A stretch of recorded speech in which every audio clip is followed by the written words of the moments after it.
Nick. If you're watching this and you know who I am, awesome. If you're a friend or family, that's great. This is a prologue to this backpack trip that I'm getting ready to go on. I'm calling it One Bray's Wanderings. Just for those who are watching, family, just heads up, you're obligated. Love you guys, but it's kind of like that grape juice situation. So, please don't cheat this time. That means you, Dad. And for those like Ellis and Ellie and Zoe, you guys got 10 years. So you get old enough, I don't want you guys to feel like, I'm being overcritical here. Anyway, so just wanted to tell you guys hi. If you're watching this and you're not family, I'm going to talk about what I'm doing, and if it interests you, that's great. So these first few episodes are going to be a little longer than some of the other ones because they're kind of prologues. I'm kind of talking about why I'm doing what I'm doing. And then when I'm actually on the trail, it's going to be a lot shorter just because I'm not going to have unlimited data, and it's going to be based off what I'm seeing every day and kind of my feelings about the day, and just hopefully I'll make it funny. And if not, well, my humor's not for everyone, so it could be a little rough. But let's get started. So here it is. This is the Colorado Trail. It goes from Denver to Durango. It's 485 miles approximately straight across. That's really 567 miles of trail. That again. So of the available 567 miles, there's kind of that gap that you saw. I'm going to be doing 485 miles from Denver to Durango. That means I'll go through 6 wilderness areas. I'll go through 8 mountain ranges. I'll do about 90,000 vertical feet of elevation climb. So I'm going to stay about 10,300 feet on average above sea level. Getting to the highest point, which is 13,271 feet.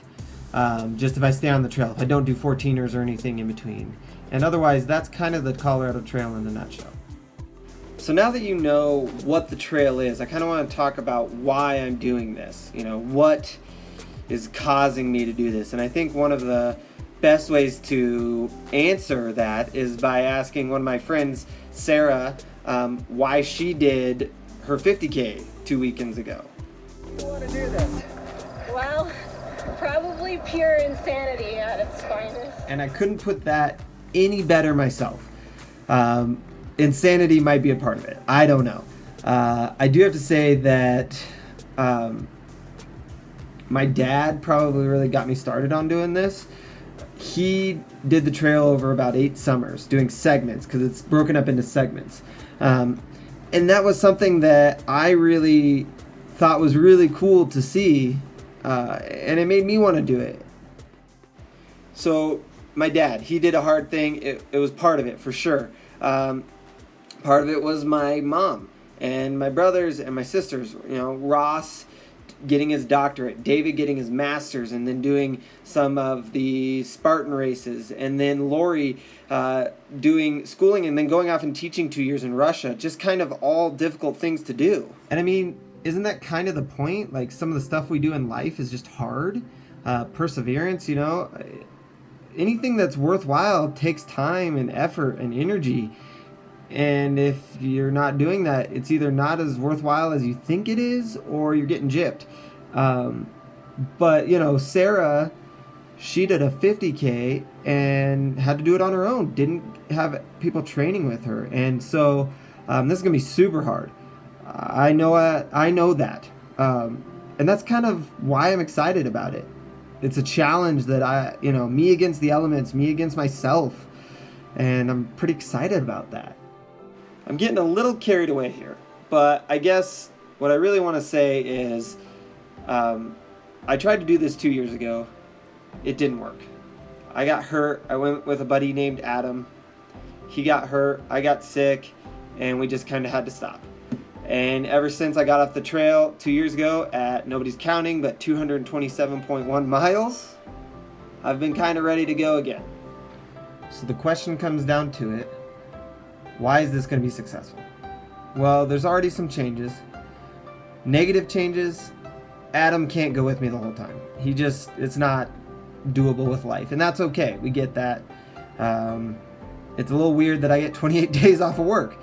But the nice thing is I have 28 days. Last time we had 20, so we had to average 25 miles a day. This time we have 8. I only have to average 18 miles a day, which is a pretty big difference. And in the long run, I could probably do more than 18 miles a day once my body gets used to doing the trail. But with logistics and other things about getting food and all these things that I have to worry about, 18 is going to be a pretty good solid number. So, am I going out in the woods to get a grizzly Adam beard, play with a bear? No. Get a mustache? There's a chance to that. Who knows? Grow my beard out, take a picture of a moose? Probably. But really, it's kind of a bridge to seeing what I can do and going from there. So I guess what I'm saying is life's tough. And I'm excited about that.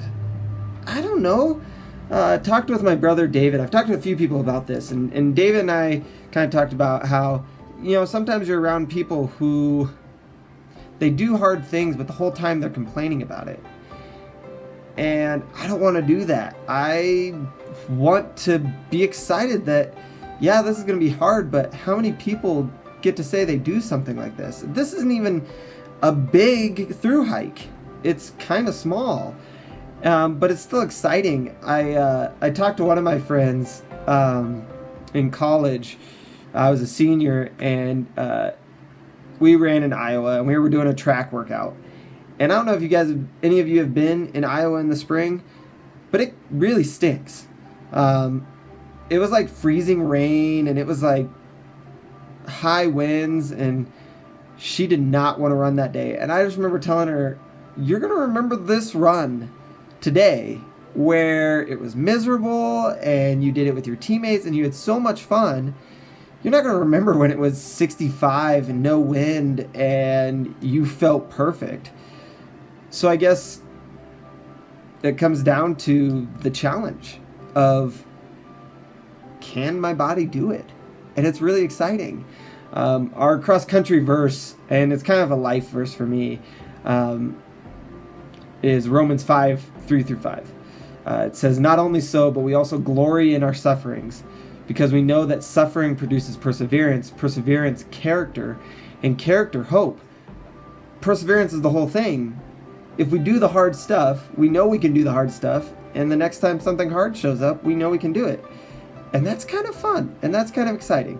Anyway, it's getting a little long-winded. I'll try to make the next ones a little bit shorter, but I hope you guys have enjoyed this. Like I said, the first 3 episodes, it's going to be me talking a lot. Next episode is going to be my gear. For those of you who are interested, don't know if you were to do something and you have no idea where to start. I'm no expert, but I'll show you the stuff I have. The episode after that, I'm going to be doing food. And so this is 3 weeks from before the trip starts. And then next week will be 2 weeks with the gear. And the following week will be